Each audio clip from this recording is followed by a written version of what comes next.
In a closely divided state legislature, it may be the most contentious piece of legislation this year. Today we're talking about Senate Bill 272, a parental bill of rights. Supporters say it's absolutely necessary for parents to be able to get information about what their children are doing in schools. Opponents say this bill unfairly singles out transgender youth and others and could put them in danger. Here this morning to discuss are Senator Dan Innes, a Republican from Bradford, and Representative Alessandra Murray, a Democrat from Manchester. So thank you both for joining us. Thank Senator you. Innes, you're a co-sponsor of this bill. Explain why you support it and why you believe it should become law. You know, we've seen over the last number of years a little bit of a shift in our schools.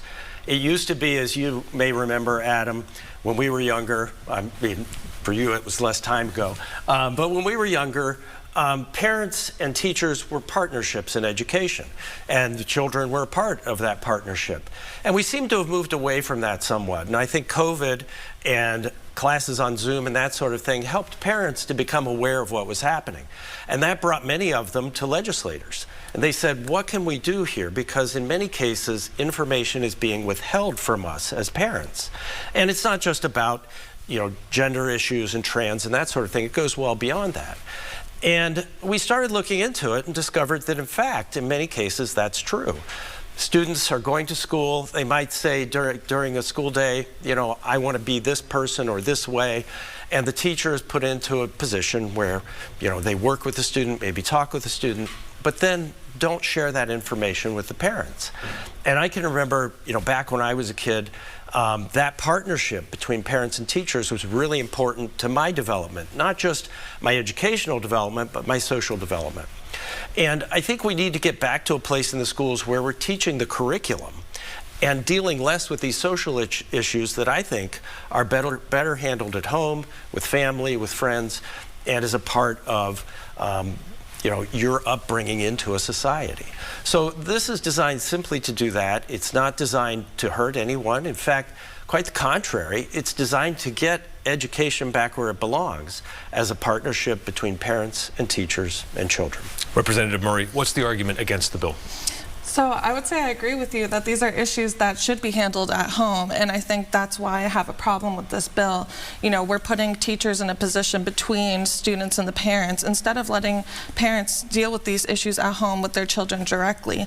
You know, I'm someone who grew up in a home that wasn't accepting to my identity, and as a teenager I made the decision to wait until I was an adult to come out to my parents so that I could wait till I had control over my housing and my stability and my safety to share that information with them. And they weren't accepting. You know, that's something that still we have issues with, as much as I love my parents and we still maintain a relationship. And I know that that would have been even more contentious if I was forced to come out while I was still living at home with my parents. So I don't want to put any other teenagers in that position where they're forced to reveal information about themselves that maybe they're still figuring out. You know, maybe they don't know if they're gay or they're trans, and by coming out to their classmates, to a teacher, and talking about these things, they're figuring that out for themselves. And I think when we take away that decision-making power for the student, we're, you know, overriding their autonomy as an individual, and we're also creating a lack of trust between them and their parents and them and the teacher, because now they see that the teacher is going to report on them, and they see that their parents didn't trust them enough to come to them directly about this, and they're superseding them and going behind their back.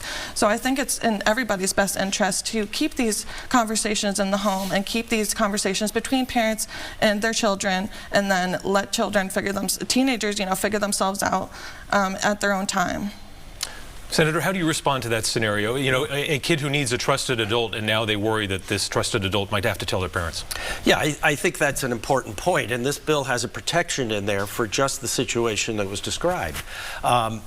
In the event that a teacher or counselor or administrator at a school believes reasonably that a child would be at risk if certain information is disclosed to the parents, then they don't have to disclose that information.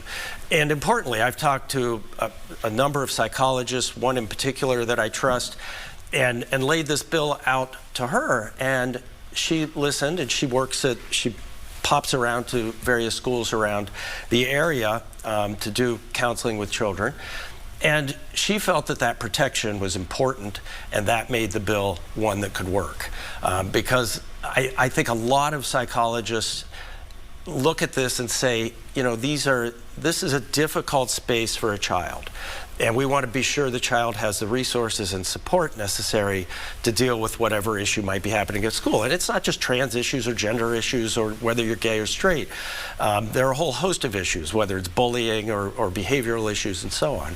What does that risk mean, though? Because the potential for self-harm here, I think, is one thing that a lot of people worry about. And if the parents aren't abusive, it's a nebulous situation, isn't it? Well, when you say self-harm, Adam, what do you mean? If the child would be at risk to themselves, if they're that worried about things. Well, I think, you know, and as a gay man myself, I think it's important to note that the suicide rate in our communities is much higher than everywhere else. But I don't think this bill changes that in any way, shape, or form. It doesn't cause people to be more suicidal or create other situations. So I'm not sure that really matters in the argument. Representative Murray, is there any data from other states that have passed laws like this that it has put youth more at risk?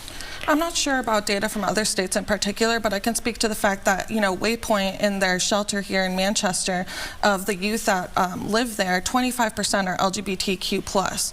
And I can't remember the exact study, but there was a study recently that said 38% of parents are still uncomfortable with the idea of having an LGBTQ+ child. So you could have parents that seem like they would be, you know, a good environment for their child to grow up in, and the teacher might not see a problem with disclosing that information, but then a problem could arise once that information is disclosed. And I think we can't deny the fact that, you know, for decades, a large portion of our homeless youth have been LGBTQ+, that lost their homes because their parents weren't accepting of their identity, and that the suicide rate is largely tied to a lack of support and parental support, especially within the home.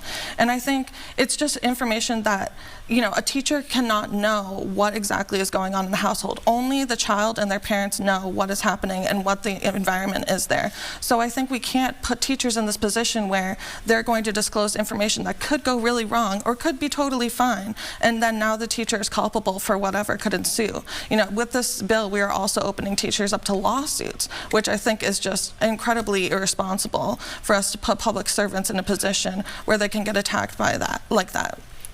A quick follow-up to you. What about those situations you mentioned? You know, does the current system alienate the parents in some way when the situation might be that they do respond with love? In this case, that they're being cut out?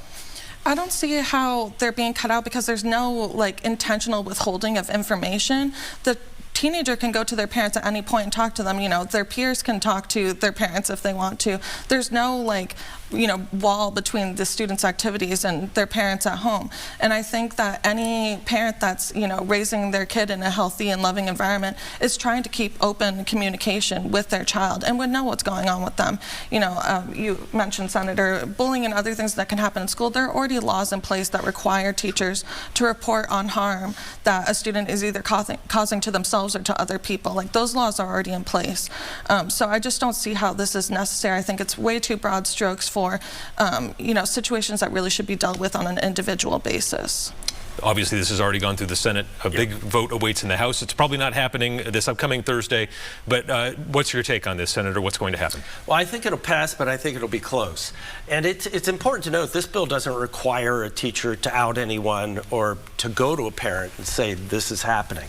And I think as the legislators in the House consider that and look at the broad purpose of the bill, which really is to, you know, bring us back to teachers and parents being partners in education, I think they'll look at that favorably and vote yes. I really do. Representative, how do you see this playing out? You'll be getting a vote here, so. I will be. I do think it's going to be very close. I'm hoping it doesn't pass. I don't think it will. I think we have plenty of people who see the danger that this bill could do to our trans and gender nonconforming students in the state. And I feel like constituents have made it very clear that while parents do support their rights, they also support LGBTQ students and their safety. So I think that will win out in the end. Okay. Representative Alessandra Murray, Senator Dan Ennis, we've hit the time.